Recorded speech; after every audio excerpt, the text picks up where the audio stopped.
بسم اللہ الرحمن الرحیم الحمد للہ رب العالمین والعاقبۃ للمتقین والصلاة والسلام علی سید الانبیاء والمرسلین سیدنا و مولانا محمد وآلہ واصحابہ اجمعین اما بعد فاعوذ باللہ من الشیطان الرجیم بسم اللہ الرحمن الرحیم سبحان الذی اسری بعبدہ لیلا من المسجد الحرام الى المسجد الاقصى الذی بارکنا حولہ لنریہ من آیاتنا انہ هو السمیع البصیر صدق اللہ العظیم۔ میرے محترم بھائیوں، دوستوں، بزرگوں، اللہ تبارک و تعالی نے ہم سب کی زندگی کے اندر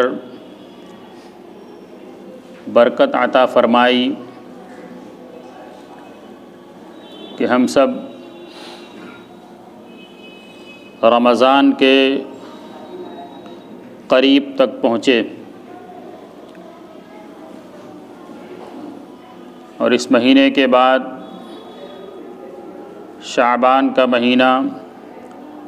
اور پھر رمضان المبارک کا بابرکت مہینہ شروع ہونے والا ہے۔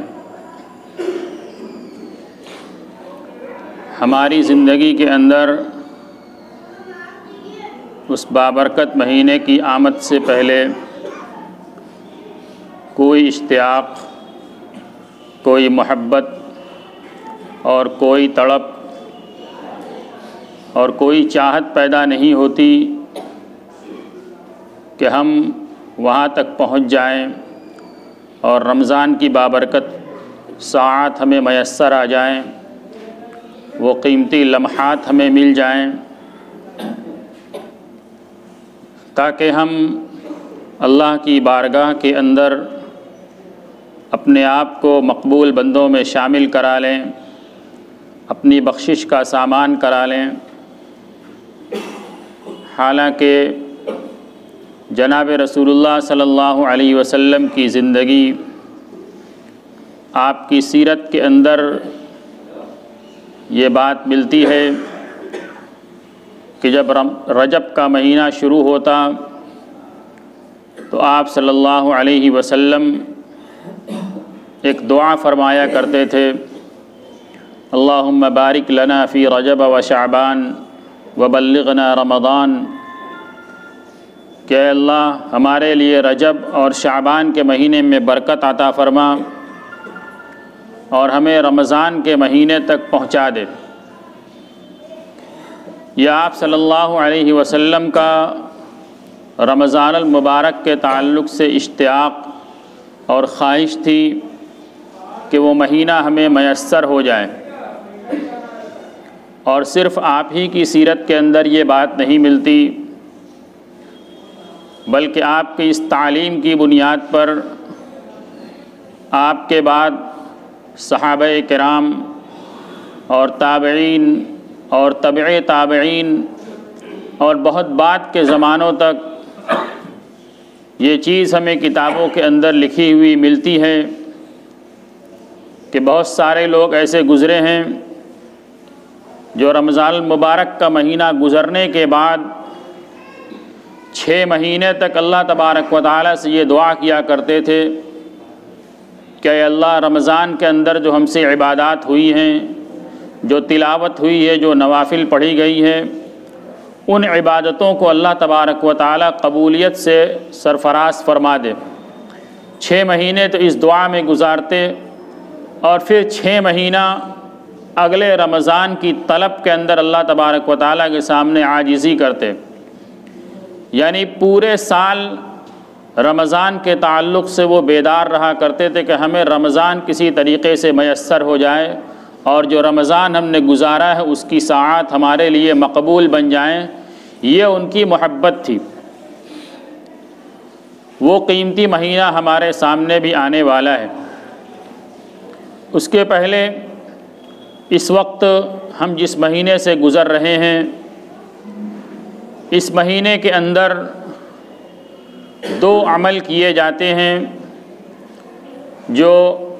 امت کے ایک مخصوص طبقے کے درمیان تیزی سے رواج پکڑ رہے ہیں، اور چونکہ ہم اپنے دین کے اعتبار سے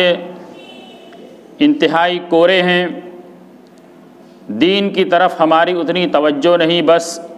جو ہم نے بچپن سے سیکھ لیا، جو تھوڑا بہت ہم نے جان لیا، بس اسی پر لگے بندھے انداز میں عمل کرتے چلے جا رہے ہیں۔ صحیح دین کیا ہے، دنیا کے اندر دین کے نام پر جتنے اعمال کیے جا رہے ہیں ان کی کیا حقیقت ہے، دین سے ان کا کیا تعلق ہے، ہم نے کبھی اس کو جاننے کی کوشش نہیں کی۔ آج دنیا کے اندر بہت سارے اعمال ایسے کیے جا رہے ہیں جن کو دین کے نام پر امت کے سامنے پیش کیا جا رہا ہے، لیکن اگر ہم ان کی حقیقت کا جائزہ لیں، اس کی بنیاد کے اندر جائیں، تو یا تو اس کی سرے سے کوئی حقیقت ہے ہی نہیں، یا پھر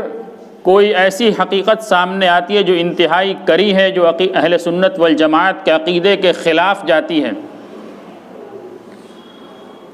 وہ کیا چیز ہے؟ ایک چیز تو ابھی کل شاید گزر چکی، جس کو ہم کونڈا وغیرہ کہتے ہیں۔ اس کی کیا حقیقت ہے، اس کو مختصراً آپ کے سامنے عرض کروں۔ یہ جو کونڈے کا نیاز کیا جاتا ہے، اور ہمارے بہت سارے برادران اس کے اندر ملوث ہیں، بلکہ یہ کہا جائے کہ ہمارے اپنے لوگ جن کو ہم دیوبندی کہتے ہیں اپنی زبان کے اندر، اس میں سے بھی بہت سارے لوگوں کے بارے میں یہ معلومات ہوئی کہ وہ اپنی نادانستگی کی بنیاد پر اس کے اندر ملوث ہیں، اور وہ اس چیز کو برت رہے ہیں، وہ کھانے پینے کی چیزوں کو اپنے گھر کے اندر بنا رہے ہیں، ایک دوسرے سے لین دین ہو رہا ہے۔ میرے بھائیوں، دوستو، بزرگوں، یہ جو کونڈا کیا جاتا ہے اس کی بنیاد انتہائی کری ہے، ہمیں اس سے بچنے کی بہت زیادہ ضرورت ہے۔ یہ دراصل شیعوں کی پیداوار ہے۔ شیعہ جو حضرت معاویہ رضی اللہ تعالیٰ عنہ کے دشمن تھے، ان کے انتقال کے بعد، دنیا سے پردہ فرمانے کے بعد، ان لوگوں نے خوشی کے اندر اپنے گھروں میں چھپ چھپا کر کچھ کھانے پینے کا نظم کیا تھا۔ جیسے کسی کے گھر میں کچھ خوشی ہو جائے، کسی بچے کی ولادت ہو جائے تو شیرینی تقسیم کی جاتی ہے، کوئی اور خوشی ہو جائے، نیا گھر کی تعمیر ہو تو مٹھائی تقسیم کی جاتی ہے، مٹھائی کھائی جاتی ہے، اسی طریقے سے اور بھی خوشی ہو تو شیرینی کا یا کھانے پینے کا نظم کیا جاتا ہے خوشی کے اندر۔ اسی طریقے سے ان لوگوں نے بھی حضرت معاویہ کے انتقال کے وقت خوشی منائی تھی، اور اس موقع پر کچھ کھانے پینے کا انتظام کیا تھا، چھپ چھپا کر وہ انتظام کیا تھا، اور پھر اس کے بعد کتنے دن چھپا رہے گا، دھیرے دھیرے کھلا تو اس کو پھر حضرت جعفر رضی اللہ تعالیٰ عنہ کی طرف منسوب کر دیا۔ یہ کنڈے کی حقیقت جو شیعہ حضرت معاویہ رضی اللہ تعالیٰ عنہ کے انتقال کے موقع پر انہوں نے خوشی منائی تھی۔ یہ چونکہ ایک ایسی چیز ہے جس کے اندر انسان کے اس کی جو نفسانی خواہش ہے اس کا کچھ سامان مل جائے، کچھ کھانے پینے کا نظم ہو جائے، کچھ حلوہ پوری ہو جائے، کچھ میٹھا نمکین ہو جائے، کچھ خوشی ہو جائے، کچھ محفل ہو جائے، کچھ دوسروں سے ملنا ملانا ہو جائے، یہ اس طریقے کا انتظام ہو جاتا ہے۔ اور شیطان تو اسی کوشش میں رہتا ہے کہ انسان صحیح راستے سے بھٹک کر غلط راستے کے اوپر لگ جائے، وہ ایک دین کا کام سمجھ کر ایسا کام کرے جس کا دین سے کوئی تعلق نہیں، بلکہ وہ اہل سنت والجماعت کے عقیدے کے خلاف ہے۔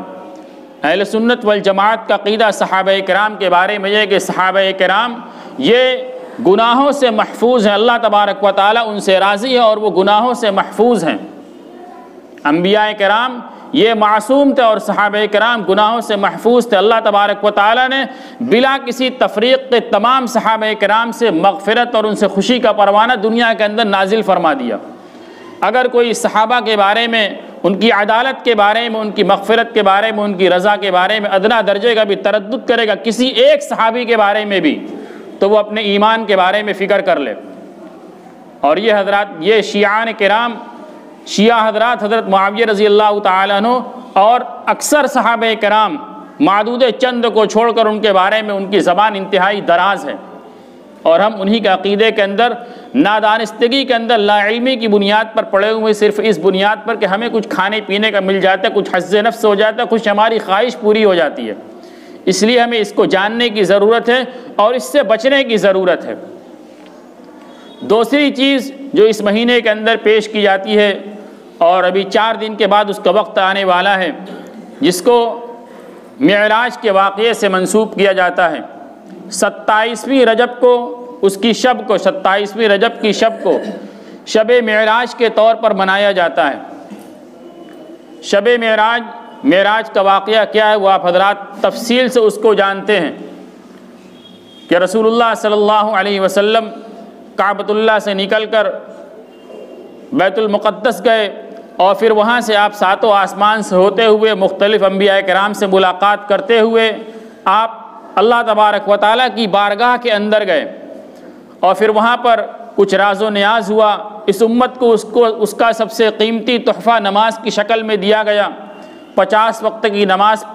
فرض کی گئی۔ پھر اس کے بعد موسیٰ علیہ السلام سے واپسی میں ملاقات ہوئی، گفتگو ہوئی، تو موسیٰ علیہ السلام نے کہا کہ اتنی نمازیں آپ کی امت نہیں پڑھ پائے گی، میں اپنی قوم کے اوپر اس کا تجربہ کر چکا ہوں، آپ جا کر کچھ کم کرائیے۔ چند مرتبہ کی آمد و رفت کے بعد وہ نماز 5 تک پہنچی، اور 5 پر بھی موسیٰ علیہ السلام نے کہا کہ یہ 5 وقت کی نماز بھی آپ کی امت نہیں پڑھ پائے گی۔ تو رسول اللہ صلی اللہ علیہ وسلم نے فرمایا کہ اب مجھے جا کر کم کراتے ہوئے شرم محسوس ہوتی ہے۔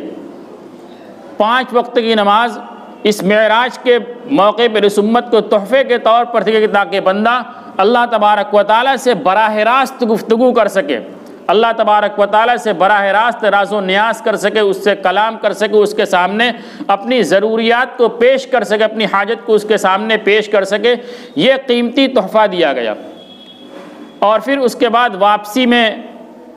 رسول اللہ صلی اللہ علیہ وسلم جب واپس ہوئے تو تمام انبیاء کرام جو مختلف آسمانوں پر تھے وہ آپ صلی اللہ علیہ وسلم کی مشایعت کے لیے آپ کو بیت المقدس تک چھوڑنے کے لیے آئے۔ مشایعت کہتے کوئی مہمان ہمارے گھر میں آئے تو اس کو الوداع کہنے کے لیے اس کے ساتھ چند قدم چلنا، دروازے تک اس کو چھوڑنا یا سڑک تک اس کو چھوڑنا، یا اس کے آگے جہاں تک ہم بشاشت کے ساتھ جا سکتے ہیں وہاں تک اس کو الوداع کہنے کے لیے جانا، اس کو مشایعت کہتے ہیں۔ تو رسول اللہ صلی اللہ علیہ وسلم جب واپس ہوئے تو تمام انبیاء کرام،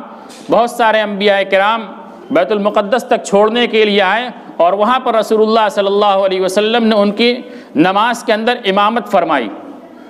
نماز کے اندر آپ صلی اللہ علیہ وسلم ان کی امامت فرمائی، اس کے بعد آپ واپس ہوئے۔ یہ معراج کا مختصراً واقعہ جس کے اندر ملاقات ہوئی، نماز کا تحفہ ملا۔ یہ واقعہ کب پیش آیا؟ کتابوں کے اندر اس کی کوئی پکی تاریخ ہمیں نہیں ملتی، بلکہ مختلف تاریخ کی طرف اس واقعے کو منسوب کیا گیا ہے۔ مہینے کے اعتبار سے بھی اختلاف ہے کہ کون سا مہینہ تھا، اور سن کے اعتبار سے بھی اختلاف کہ کس سن کے اندر یہ واقعہ پیش آیا۔ رجب کا مہینہ بھی کہا جاتا ہے کہ 27ویں رجب کو یہ واقعہ پیش آیا، ربیع الاول کا مہینہ بھی کہا جاتا ہے، اور دیگر مہینوں کی طرف بھی 3-4 مہینے جن کی طرف اس واقعے کی نسبت ہے، اور سن کا بھی اختلاف ہے کس سن کے اندر یہ واقعہ پیش آیا۔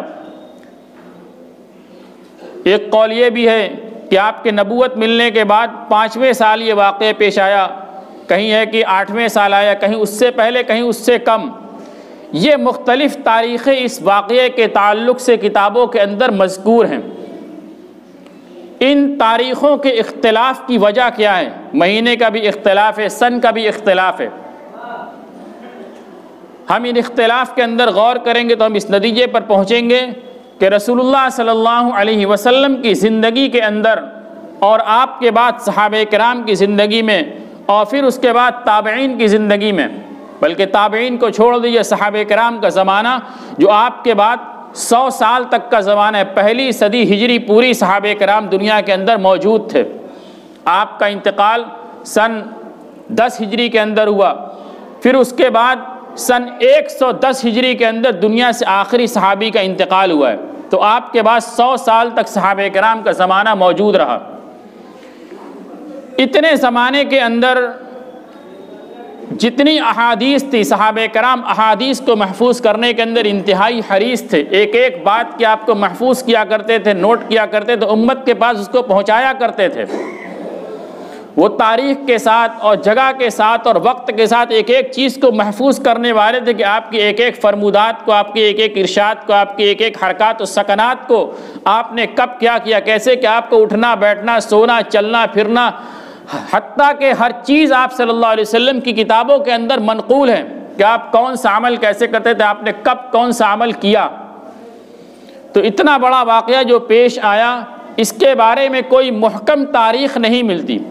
اس کی وجہ صرف یہ ہے کہ آپ صلی اللہ علیہ وسلم نے اپنی پوری زندگی کے اندر، یعنی اس واقعہ کے پیش آنے کے بعد جتنے دن آپ دنیا کے اندر رہے، اگر 5 نبوی کو پکڑ لیا جائے کہ 5 نبوی میں واقعہ پیش آیا، تو اس کے بعد اب 18 سال تک دنیا کے اندر موجود رہے۔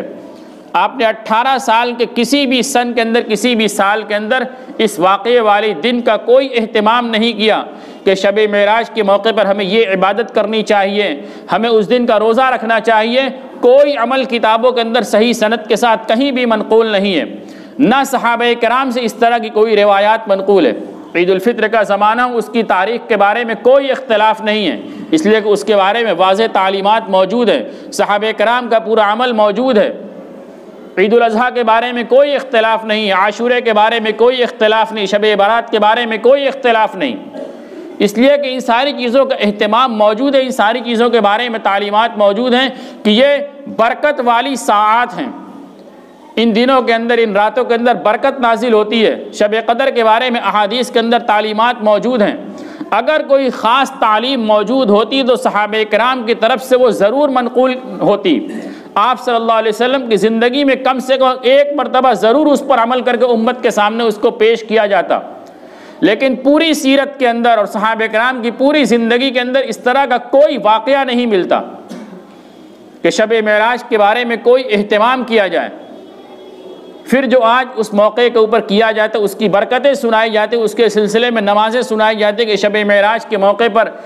اتنی رکعت نماز پڑھ لی جائے، اس کے اندر یہ سورت پڑھ لی جائے۔ میں نے ایک جگہ یہ خود لکھا ہوا پڑھا ہے کہ شب معراج کے بارے میں یہ واقعہ لکھا ہوا ہے کہ شب معراج کے موقع پر اگر کوئی آدمی 4 رکعت یا چند رکعتیں لکھی ہوئی تو اس کے بارے میں صورتیں بھی لکھی ہوئی تھیں کہ فلاں فلاں صورت اتنی رکعتوں کے اندر نماز پڑھ لیں تو اس کی پوری زندگی کی نماز کا کفارہ بن جائے گا، جتنی نمازیں چھوٹی ہوئی ہیں پوری نماز کا کفارہ بن جائے گا۔ اس واقعے کی کوئی حقیقت نہیں ہے، رسول اللہ صلی اللہ علیہ وسلم کی زندگی میں ایسا کوئی عمل نہیں ملتا کہ آپ نے اس طرح کی کوئی بشارت سنائی ہو۔ نمازیں جو چھوٹی ہیں اس کا بدل کچھ نہیں ہے سوائے اس کے کہ آدمی اپنی زندگی میں اس کی قضا بھرے، اور اگر قضا نہیں بھر سکتا تو پھر اس کے ذمہ لازم ہے کہ انتقال سے پہلے اس کی وصیت کرے کہ اس کے مال سے ان نمازوں کا فدیہ ادا کر دیا جائے، اور اس کا کوئی بدل، زندگی میں نماز معاف نہیں ہے، اگر ادا نہیں کر سکا تو پھر اس کا فدیہ ادا کرنا پڑے گا، بغیر قضا کیے یا نہیں قضا کر سکا تو بغیر فدیہ دیے اس کا کوئی چھٹکارا نہیں ہے، اس کا کوئی ایسا بدل نہیں کہ ہم اتنی رکعت پڑھ لیں تو ہماری پوری زندگی کی نماز کی طرف سے کافی ہو جائے۔ ایسا کوئی واقعہ صحیح سند کے ساتھ اور حقیقت کے ساتھ کتابوں کے اندر منقول نہیں ہے، ورنہ وہ صحابہ کرام کی زندگی کے اندر ہمیں ضرور مل جاتا۔ اسی طریقے سے شب معراج کے بعد اگلے دن کے بارے میں ہزاری روزہ مشہور ہے کہ اگر اس دن کوئی روزہ رکھ لے تو اس کو 1000 سال کا روزے کا ثواب ملے گا۔ اس طریقے کا بھی کوئی عمل کتابوں کے اندر منقول نہیں ہے، یہ سب بے سر پیر کی باتیں دوسروں کی طرف سے دین کے اندر داخل کر دی گئی ہیں۔ اب ایک سوال ذہن کے اندر آتا ہے کہ ہم اگر شب معراج کے اندر رات بھر نفل نمازوں کا اہتمام کر لیں، قرآن پاک کی تلاوت کا اہتمام کر لیں، اگلے دن روزہ رکھ لیں تو حرج کیا ہے؟ ہم نے تو عبادت ہی تو کی، رات کو جاگ کر نماز پڑھی، قرآن کی تلاوت کی، تسبیحات پڑھی، اللہ کے سامنے عاجزی کی، پوری رات عبادت کے اندر گزاری ہے، تو ہم نے کون سا غلط کام کیا؟ اگر ہم نے اگلے دن روزہ رکھ لیا تو اس میں کیا آفت آ گئی؟ میرے بھائیو دوستو بزرگوں، دین جو اللہ تبارک و تعالی نے ہمیں دیا ہے، یہ دین قیامت تک کے لیے محفوظ ہے۔ اللہ تبارک و تعالی نے اس کی حفاظت کی ذمہ داری لی ہے، یہ دین محفوظ رہے گا۔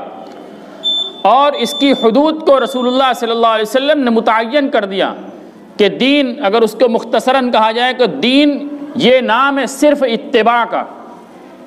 کہ اللہ تبارک و تعالیٰ اور جناب رسول اللہ صلی اللہ علیہ وسلم نے ہمیں جس موقع کے اوپر جو تعلیم دی ہے ہم اس کی اتباع کریں، یہی دین ہے۔ وہ عمل ہمیں سمجھ میں آئے چاہے نہ آئے،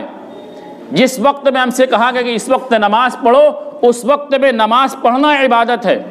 اور جس وقت کے بارے میں ہمیں منع کر دیا کہ اس وقت نماز نہیں پڑھنا ہے تو اس وقت میں نماز نہ پڑھنا عبادت ہے۔ حج کرنے کے لیے آپ تشریف لے جاتے ہیں جمرات کے اوپر، اور مینا مزدلفہ تشریف لے جاتے ہیں، وہاں جمع تقدیم کی جاتی ہے، جمع تاخیر کی جاتی ہے۔ ایک وقت میں ظہر کے اندر ظہر کے ساتھ عصر کی نماز پڑھی جاتی ہے، اور پھر جب مزدلفہ کے لیے روانگی ہوتی ہے تو مغرب کی نماز کو قصداً قضا کر کے اس کو عشاء کی نماز میں پڑھا جائے گا۔ اگر کوئی آدمی مغرب کی نماز کو مغرب کے وقت میں پڑھے گا، فقہا نے بالکل واضح طور پر لکھا ہے کہ اس کی نماز ادا نہیں ہوگی، اس کو مغرب کی نماز اس دن عشاء کے وقت میں پڑھنا ہے۔ کیوں؟ بس اللہ کا حکم ہے، ہمیں اس کو ماننا ہے۔ اس دن حکم یہ ہے کہ حجاج کرام مزدلفہ کے اندر پہنچ کر مغرب کی نماز عشاء کے وقت کے اندر پڑھیں گے، اسی وقت میں ان کی نماز ادا ہوگی۔ تو دین اتباع کا نام ہے، جس عمل کرنے کا حکم دیا جائے وہی عبادت بنے گا۔ اپنی طرف سے اگر کوئی عمل ہم داخل کریں گے تو وہ عبادت نہیں بنے گا، چاہے ہمیں کتنا ہی اچھا نظر آئے، چاہے ہمارے دل کو کتنا سکون اس میں ملے، لیکن اگر وہ دین کی حدود کے باہر ہے، دین کی تعلیمات کی روشنی کے باہر ہے تو وہ دین نہیں ہے۔ حضرت عمر بن خطاب رضی اللہ تعالیٰ عنہ کو اپنے زمانے خلافت کے اندر اسی 27ویں رجب کے بارے میں کسی سے اطلاع ملی کہ کچھ لوگ اس دن روزے کا اہتمام کرتے ہیں اور اس خیال سے کرتے ہیں، تو عمر رضی اللہ تعالیٰ عنہ نے کیا کیا؟ وہ نکلے اپنے بستی کے اندر، اپنے علاقے مدینہ منورہ کے اندر نکلے، اور جتنے لوگوں سے ملاقات ہوئی ہر ایک کو اپنے سامنے کھلایا کہ میرے سامنے کھانا کھاؤ، کچھ کھاؤ، اور کھا کے اس بات کو ثابت کرو کہ تم آج کے دن کا روزہ نہیں ہو۔ کیوں؟ اسی بات کو ختم کرنے کے لیے کہ اپنے من سے ہم کوئی کام کریں گے تو وہ عبادت نہیں بنے گی۔ عبادت تو نام ہے اللہ تبارک و تعالیٰ کی مرضیات اور جناب رسول اللہ صلی اللہ علیہ وسلم نے جو تعلیمات دی ہیں ان حدود کے اندر رہتے ہوئے کام کرنے کا نام عبادت ہے۔ اس کے علاوہ ہم کچھ بھی کریں، چاہے وہ کتنا بھی اچھا ہو، نماز ہو، روزہ ہو، حج ہو، زکوٰۃ ہو، کوئی بھی ہو، من کے اعتبار سے کریں گے، حظ نفس کے اعتبار سے کریں گے، اس پر دین کا ٹائٹل لگا کر کریں گے، وہ دین نہیں بنے گا۔ دین وہی ہوگا جس کی قرون مشہود لہا بالخیر کے اندر جس کی ہمیں تعلیم ملے گی، جس کی ہمیں نظیر ملے گی، وہی دین ہوگا۔ اس کے علاوہ اگر کسی چیز کو دین کے نام پر پیش کیا جائے گا، اس کو رد کر دیا جائے گا، اس کو قبول نہیں کیا جائے گا۔ اس لیے جو ساری چیزیں آج کے زمانے کے اندر چل رہی ہیں، چاہے کنڈے کے اعتبار سے، چاہے 27ویں رجب میں شب معراج کے تعلق سے، ان تمام چیزوں کی کوئی حقیقت نہیں ہے۔ البتہ اگر کسی آدمی کا ہفتے کے اندر روزہ رکھنے کا اہتمام ہو کہ وہ سوموار کو یا جمعرات کو روزہ رکھتا ہے، جس کی تعلیم احادیث کے اندر دی گئی، اگر اتفاق سے وہ دن پڑ جائے 27ویں رجب کو تو اپنی نفل کے اعتبار سے روزہ رکھنا چاہے، اس کے اندر کوئی قباحت نہیں ہے۔ لیکن اگر اسی نیت سے روزہ رکھے کہ 27ویں رجب کے روزہ رکھنے کی کوئی اہمیت ہے تو پھر ایسا روزہ رکھنا اس کی کوئی ضرورت نہیں ہے، بلکہ ایسا روزہ رکھنے سے ثواب تو دور، الٹا وہ بدعت کے اندر گرفتار ہوگا اور گناہ کے اندر گرفتار ہوگا۔ اللہ تبارک و تعالی ہم سب کو صحیح دین پر عمل کرنے کی توفیق عطا فرمائے، بدعات سے ہم سب کی حفاظت فرمائے۔ وآخر دعوانا ان الحمد للہ رب العالمین۔